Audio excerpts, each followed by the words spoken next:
अस्सलाम वालेकुम dear students. आज का जो हमारा टॉपिक है 12th क्लास के लिए दैट इज कैटालिसिस।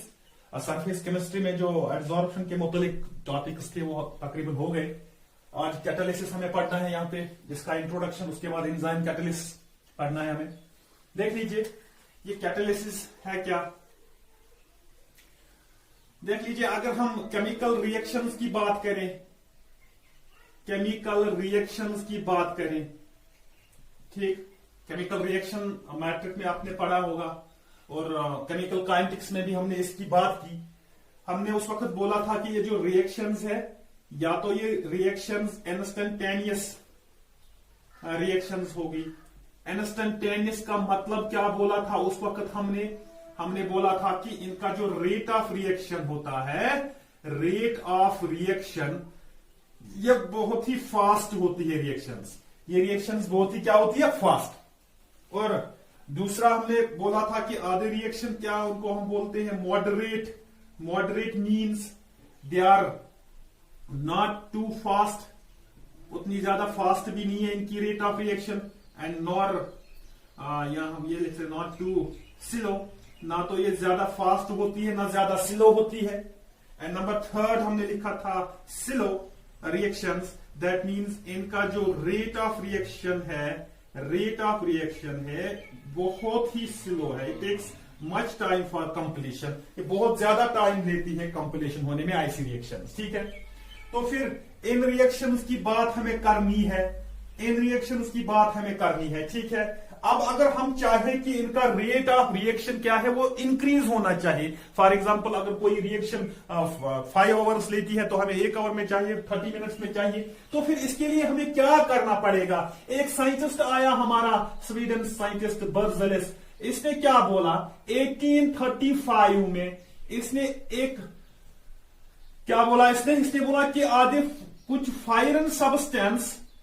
फायरन सब्सटेंस अगर आप केमिकल रिएक्शन में ऐड कर रहे हो, अगर आप कुछ फायरन सब्सटेंसेस केमिकल रिएक्शन में ऐड कर रहे हो, कौन सी केमिकल रिएक्शन में, those chemical reactions which have slow rate of reaction, इनसे क्या हो जाता है, आप इनकी स्पीड एक्सेलरेट कर सकते हो। आप इनकी स्पीड क्या कर सकते हो, एक्सेलरेट। ये कौन बोल रहा है, बर्जेलिस बोल रहा है क्या, फायरन सब्सटेंसेस अगर आप ऐड करोगे केमिकल रिएक्शन में, in those chemical reactions which have slow rate of reaction, उस वक्त क्या हो जाएगा आपका, इनका जो रेट ऑफ रिएक्शन है दैट विल गेट एक्सेलरेटेड। जब इनका rate of reaction accelerate, that means increase हो जाएगा, इन फायरन सब्सटेंस को बर्जेलिस ने नाम दिया था उस वक्त व्हाट, कैटलिस्ट। क्या नाम दिया था, कैटलिस्ट, ठीक, कैटलिस्ट नाम दिया था। और साथ साथ क्या बोला कि जो ये कैटलिस्ट है ये रेट ऑफ रिएक्शन को इंक्रीज करता है, एंड लास्ट पे जब आपकी रिएक्शन कंप्लीट हो जाए, it is recovered as such, it is recovered as such, that means no change in amount and chemical characteristics of catalyst, chemical characteristics of what, of catalyst, ठीक। क्या बोला गया कि जो ये कैटलिस्ट है ये तो रेट ऑफ रिएक्शन हमारी इंक्रीज कर रहा है, और साथ साथ क्या, इसमें खुद कोई चेंज नहीं आता, अमाउंट में एंड केमिकल कैरेक्टरिस्टिक्स में कोई चेंज नहीं आता। That means you can use this catalyst again and again, आप इसको अगेन एंड अगेन यूज कर सकते हो केमिकल रिएक्शन में, किस लिए, रिएक्शन रेट इंक्रीज करने में, रिएक्शन रेट इंक्रीज करने के लिए, ठीक है। अब हम इस कैटलिस्ट की यहां पे क्या करेंगे, इसका डेफिनेशन दे देंगे कैटलिस्ट का, और कैटालिसिस क्या होता है वो भी हम यहां पे देख लेंगे, ठीक है। तो आपने क्या लिखा, सब्सटेंसेस, हम यहां पे लिख दे substance which when present, the substance which when present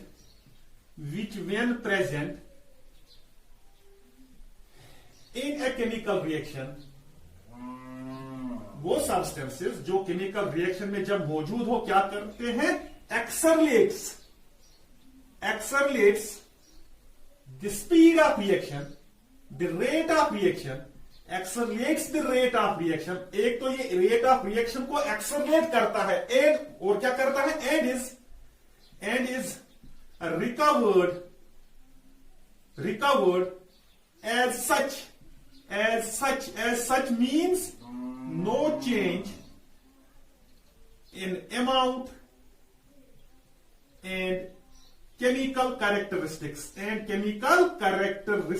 कब इसको रिकवर करोगे, when reaction is over, when reaction is over.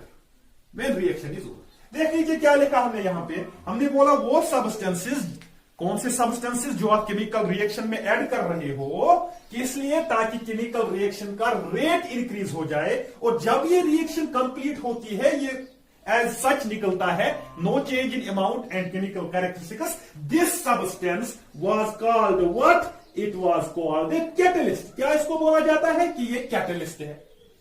साथ साथ अब यहां पे देख लीजिए, those processes in which catalyst is used, देख लीजिए वो रिएक्शन जिसमें आप कैटलिस्ट को यूज कर रहे हो उनको हम कैटलिस्ट बोलते हैं, उन प्रोसेस को हम क्या बोलते हैं, कैटलिस्ट। यही कैटलिस्ट हमें पढ़ना था। देख लीजिए हमारा टॉपिक जो था आज कैटलिसिस, उससे पहले हमने देख लिया कि कैटलिस्ट क्या होता है।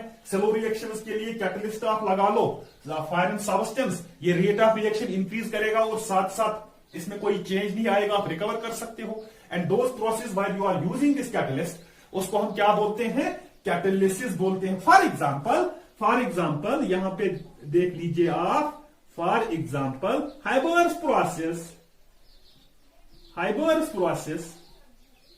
कॉन्टैक्ट प्रोसेस जो आपको पी ब्लॉक एलिमेंट्स में पढ़ना पड़ेगा, Ostwald's process, these are some processes while you use what, catalyst.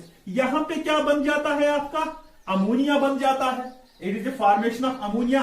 Catalyst क्या यूज करते हो, आयरन, यहां पे आपका सल्फ्यूरिक एसिड बन जाएगा और यहां पे आपका नाइट्रिक एसिड बन जाएगा। इन प्रोसेस में आप क्या यूज कर रहे हो, कैटलिस्ट यूज कर रहे हो, तो आप इन प्रोसेस को कैटलिसिस बोल सकते हो। क्या बोल सकते हो आप इनको, कैटलिसिस बोल सकते हो। ठीक है, अब हम यहां पे एक काम करते हैं, हमें पता है कि कैटलिसिस जो प्रोसेस है इसका नाम पड़ गया किससे, कैटलिस्ट से।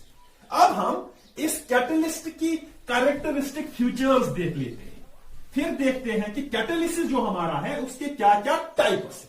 ठीक, फीचर्स या कैरेक्टरिस्टिक्स ऑफ कैटलिस्ट। इस कैटलिस्ट की क्या खासियत होती है रिएक्शन में, ठीक है।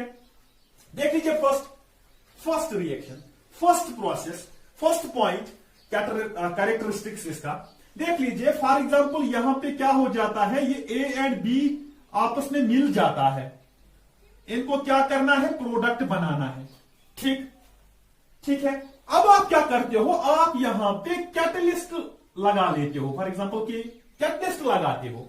ये कैटलिस्ट तभी वर्क करेगा, इट विल वर्क, कब वर्क करेगा, when this process is already initiated. देख लीजिए मेरा मतलब है क्या, यहां पे ये जो कैटलिस्ट है ये प्रोसेस में काम तो करेगा, लेकिन किस प्रोसेस में काम करेगा, जो ऑलरेडी स्टार्ट हो गई है रिएक्शन, उसमें आप लगाओगे कैटलिस्ट, वो रिएक्शन का स्पीड आपको इंक्रीज करेगा। That means indirectly it does not initiate reaction, ये रिएक्शन को इनिशिएट नहीं करता। तो फिर क्या करता है, जो रिएक्शन ऑलरेडी इनिशिएटेड है, स्टार्ट हो गई है, उन रिएक्शन में इसका मतलब है, क्या मतलब है कि ये इन रिएक्शनों की स्पीड इंक्रीज करेगा, लेकिन इनिशिएट नहीं करेगा। यहां पे हम लिखेंगे catalyst, first point, catalyst does not initiate the process और केमिकल रिएक्शन। ये केमिकल रिएक्शन या प्रोसेस को इनिशिएट नहीं करता, तो फिर क्या करता है, it speeds up the rate of reaction.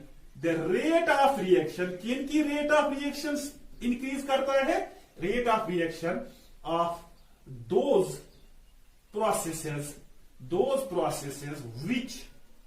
are already initiated or which are already started. उन रिएक्शन में इनका काम है जो रिएक्शन ऑलरेडी स्टार्ट हो गई है, स्लो रेट से स्टार्ट हो गई है।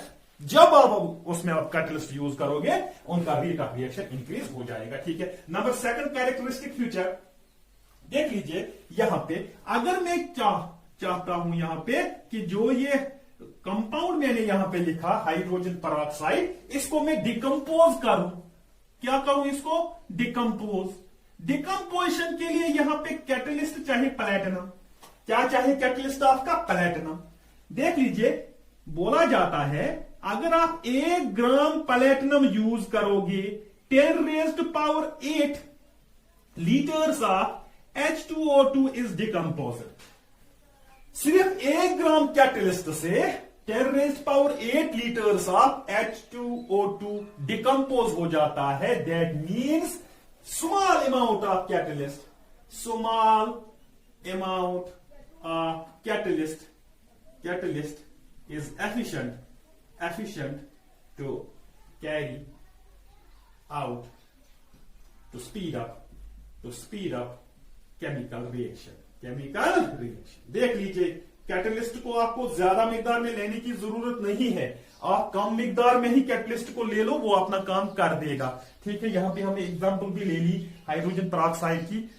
10⁸ लीटर्स डिकम्पोज हो जाते हैं सिर्फ 1 ग्राम 1 ग्राम पैरालेथनम से। ठीक है। नंबर थर्ड कैरेक्टरिस्टिक फ्यूचर, अभी हमने बोला कि जो हमारा ये कैटलिस्ट है, ये कैटलिस्ट रिकवर हो जाता है, इज रिकवर्ड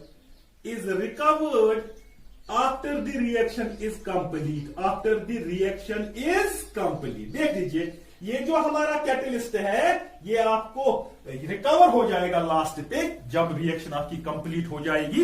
एंड साथ साथ हमने ये बोला with no change in amount और केमिकल कैरेक्टरिस्टिक्स। हाँ, एक चेंज यहां पे कुछ कभी कभी स्टेट में चेंज होगा, आपने सॉलिड में लिया लिक्विड में आ गया, या कलर इस कैटलिस्ट का कभी कभी चेंज हो जाता है, बाकी कुछ चेंज नहीं होता। ठीक है। ये तो हो गए हमारे 3 पॉइंट्स। अब 4th पॉइंट यहां पे देख लेते हैं हम। 4th पॉइंट के लिए एक एग्जांपल ले लेता हूं मैं यहां पे। मुझे बोलिए हमारी बॉडी में एंजाइम्स होते हैं, ये क्या करते हैं? स्पीड अप, एक्सेलरेट करते हैं किसको? जो हमारी बॉडी में रिएक्शंस होते हैं। That means these enzymes are also what? These are catalysts. इनको हम क्या बोलते हैं? बायोकैटलिस्ट्स। क्या बोलते हैं हम इनको? बायोकैटलिस्ट। ठीक। दैट मीन्स तभी तो हमें एंजाइम कैटलिस्ट आगे पढ़ना है, because they are also catalyst called biocatalyst. लेकिन हमने पहले ही भी बोला है the action of enzymes is specific. Action of enzymes is specific. That means for a particular reaction, a particular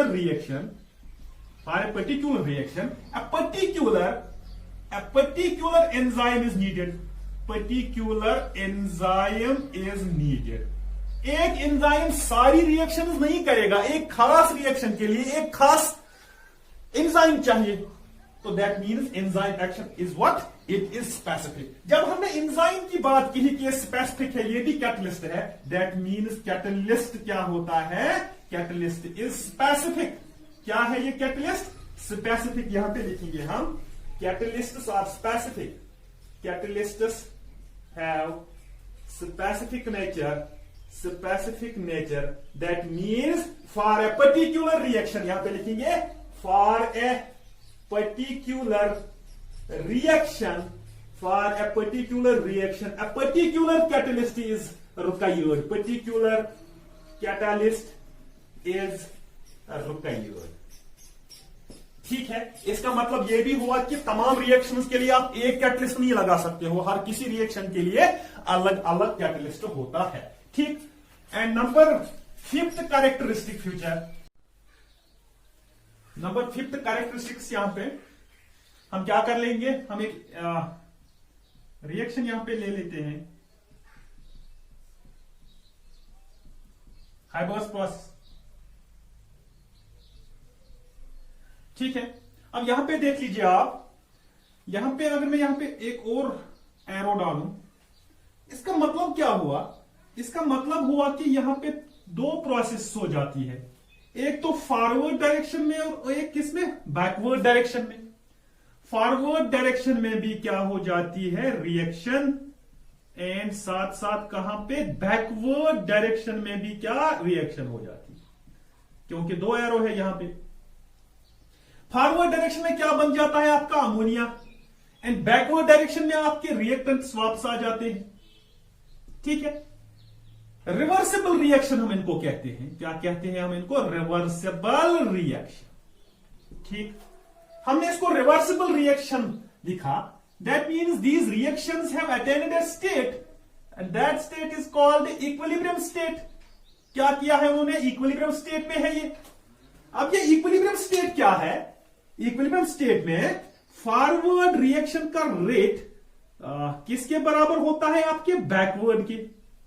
that means जितना रिएक्टेंट चेंज होता है प्रोडक्ट्स में, उतने ही प्रोडक्ट्स वापस चेंज किसमें हो जाते हैं? रिएक्टेंट्स में। ठीक, इक्विलिब्रियम स्टेट है इस रिएक्शन में। लेकिन अगर आप आईसी रिएक्शंस में कैटलिस्ट को यूज कर रहे हो, किसको यूज कर रहे हो? कैटलिस्ट को। कैटलिस्ट इस इक्विलिब्रियम स्टेट को डिस्टर्ब नहीं करेगा। कैटलिस्ट के बगैर भी इक्विलिब्रियम स्टेट आ गई, इसके होने से भी इक्विलिब्रियम स्टेट यहां पे आ जाएगी। It will not get disturb. यहां पे हम लिखेंगे कैटलिस्ट जो होता है, it will not disturb the equilibrium state. हां, एक बात हो सकती है, ये जो कैटलिस्ट है it increases rate of reaction. It increases rate of reaction. किसकी रेट? फॉरवर्ड रिएक्शन की as well as backward reaction की। जब इसने फॉरवर्ड रिएक्शन की रेट इंक्रीज की, बैकवर्ड की भी रेट इंक्रीज की, that means this equilibrium state will be attained quickly. सिर्फ ये इक्विलिब्रियम स्टेट जल्दी जल्दी अटेन हो जाएगी। यहां पे लिखेंगे हम equilibrium state will be attained quickly. Equilibrium stage तो होगा यहां पे, लेकिन क्विकली आ जाएगा। क्या आ जाएगा? क्विकली। ठीक है, this was characteristic of catalyst. अब हम देख लेते हैं कैटलिस्ट के साथ साथ आप कभी कभी प्रमोटर टर्म भी आपने देख ली होगी, या पॉइजन टर्म भी देख ली होगी। अब ये प्रमोटर है क्या? ये पॉइजन है क्या? फॉर एग्जाम्पल, इसी रिएक्शन की बात कर रहा हूं मैं। यहां पे आपने आयरन को क्या लिया है? कैटलिस्ट। दैट मीन्स आयरन की सरफेस पे रिएक्शन हो जाएगी। किसकी रिएक्शन हो जाएगी? नाइट्रोजन एंड हाइड्रोजन की। ठीक, अगर यहां पे आर्सेनिक मौजूद है या कार्बन मोनोक्साइड मौजूद है, तो ये क्या करेंगे? ये ऑलरेडी इन वैकेंट साइट्स को ऑक्यूपाई करेंगे। Arsenic as well as carbon monoxide will occupy the vacant sites on the surface of catalyst. जब इसने सरफेस ऑफ कैटलिस्ट पे जगह ले ली, ये नाइट्रोजन एंड ऑक्सीजन के लिए जगह कम रह गई। दैट मीन्स ये जो हमारा कैटलिस्ट है, रिएक्शन इसको क्या करना था? इंक्रीज करना था। इसकी एफिशिएंसी डिक्रीज हो गई because number of vacant sites gets decreased in presence of arsenic and carbon monoxide, and these substances are called poisons. क्या बोलते हैं हम इनको? इनको आप पॉइजन्स बोलते हो। पॉइजन क्या हुआ? अब हम लिखेंगे substances which decreases the efficiency of catalyst। ये कैटलिस्ट की एफिशिएंसी को क्या? डिक्रीज करती है। ठीक है, साथ साथ अब प्रमोटर की बात कर लेते हैं। ये प्रमोटर बोला जाता है it makes the surface of catalyst rough. ये कैटलिस्ट की सरफेस को रफनेस उसकी इंक्रीज कर लेता है, जिसकी वजह से जो हमारा कैटलिस्ट है उसकी एफिशिएंसी क्या? इंक्रीज हो जाती है। And those substances which increases the efficiency of catalyst are called promoters. जैसे आप यहां पे मॉलिब्डेनम का यूज कर रहे हो एज प्रमोटर। ठीक है, ये तो हो गया। अब हम देख लेते हैं कैटालिसिस की बात। जब हमने की थी, हमने बोला था कि कैटालिसिस वो प्रोसेस है जहां पे आप कैटलिस्ट को क्या यूज कर रहे हो इन रिएक्शंस में। अब हम इसके टाइप्स देख लेते हैं। कैटालिसिस जो हम पढ़ रहे हैं, इस कैटलिस्ट के दो टाइप्स है। एक तो हो गया हमारा homogeneous catalysis, and number second it is heterogeneous catalysis. ठीक,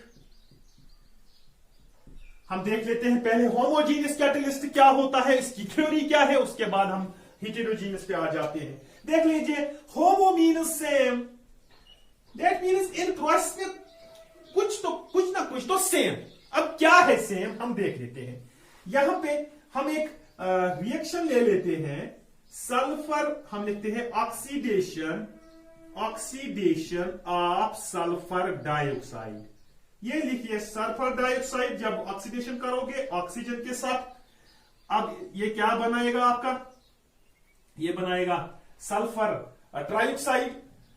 सल्फर ट्राइऑक्साइड जब ये बनाएगा यहां पे, तो ये भी गैस है हमारा, ठीक है, ये भी हमारा गैस है।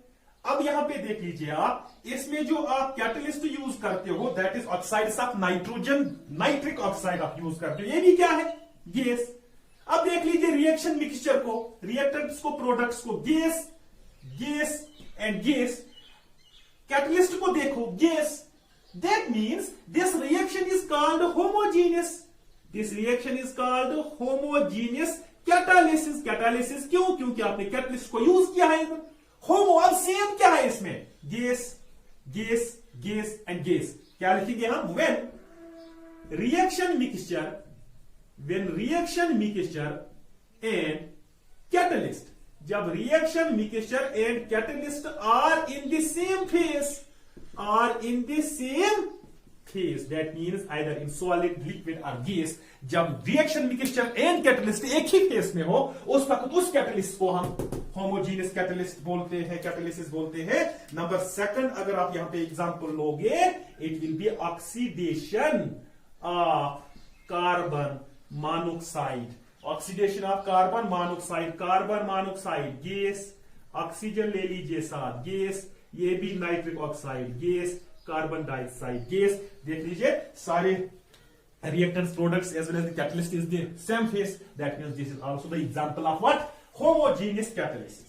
अब ये homogeneous catalyst में क्या होता है, रिएक्शन रेट कैसे इंक्रीज होती है, उसके लिए इसकी थ्योरी पढ़नी पड़ेगी, थ्योरी ऑफ होमोजीनियस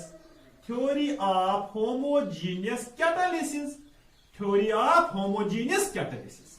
आपको होमोजीनियस कैटालिस्ट की क्या थ्योरी पढ़नी है। देख लीजिए, इसकी थ्योरी को हम बोलते हैं इंटरमीडिएट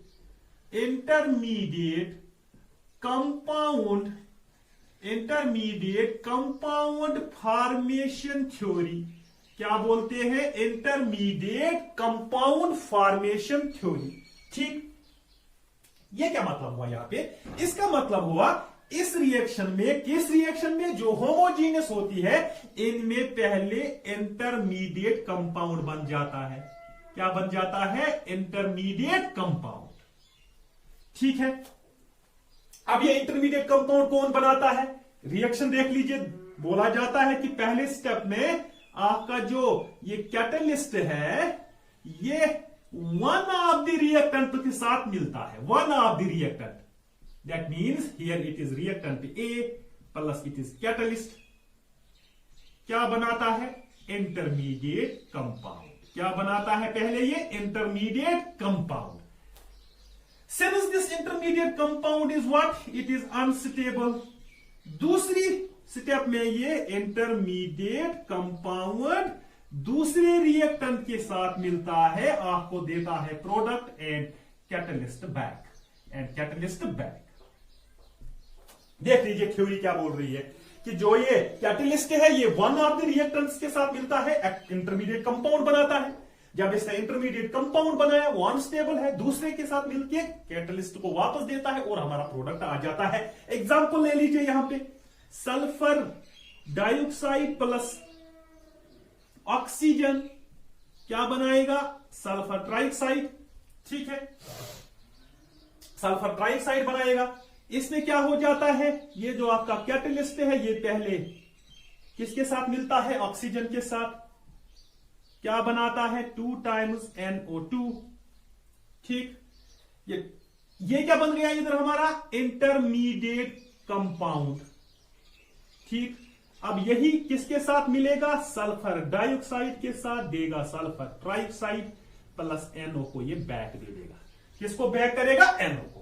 अब इससे क्या फायदा है, इस कैटलिस्ट से क्या फायदा हुआ, देख लीजिए। केमिकल क्वाइंटिक्स में हमने बोला था, क्या बोला था हमने केमिकल क्वाइंटिक्स में, देख लीजिए क्या बोला था हमने। वहां पे बोला था कि जो ये A and B for example these are the reactants, इनको क्या बनाना है, प्रोडक्ट।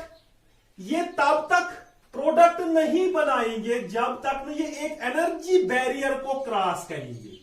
एनर्जी बैरियर, उस एनर्जी बैरियर को हमने क्या नाम दिया था, थ्रेशोल्ड एनर्जी। दैट मींस इनकी एनर्जी थ्रेशोल्ड एनर्जी के इक्वल या इससे ज्यादा हो तभी ये प्रोडक्ट्स में चेंज होंगे, तभी ये किस में चेंज होंगे, प्रोडक्ट्स में। अगर किसी रिएक्शन की रिएक्टेंट्स की एनर्जी इनसे कम है तो हमें वहां पे एक्टिवेशन एनर्जी देनी पड़ती है रिएक्शन कंप्लीट करने के लिए। लेकिन ये जो एनर्जी बैरियर यहां पे था, it was for the reaction between A and B, that means sulphur dioxide and oxygen के दरमियान एनर्जी बैरियर इतना था। लेकिन कैटलिस्ट ने क्या किया, इसने इन दोनों को आपस में नहीं मिलने दिया, खुद एक के साथ मिल गया, खुद एक के साथ मिल गया। दैट मींस उस वक्त उस रिएक्शन का एनर्जी बैरियर कम होगा देन द ओरिजिनल रिएक्शन। हम ऐसा भी बोल सकते हैं, जो ये कैटलिस्ट है, इट टेक्स रिएक्शन, ये रिएक्शन को it takes reaction in alternate path, ये किसी और रास्ते से इस रिएक्शन को कराता है, किसी और रास्ते से हमने देखा कि ये खुद मिल जाता है।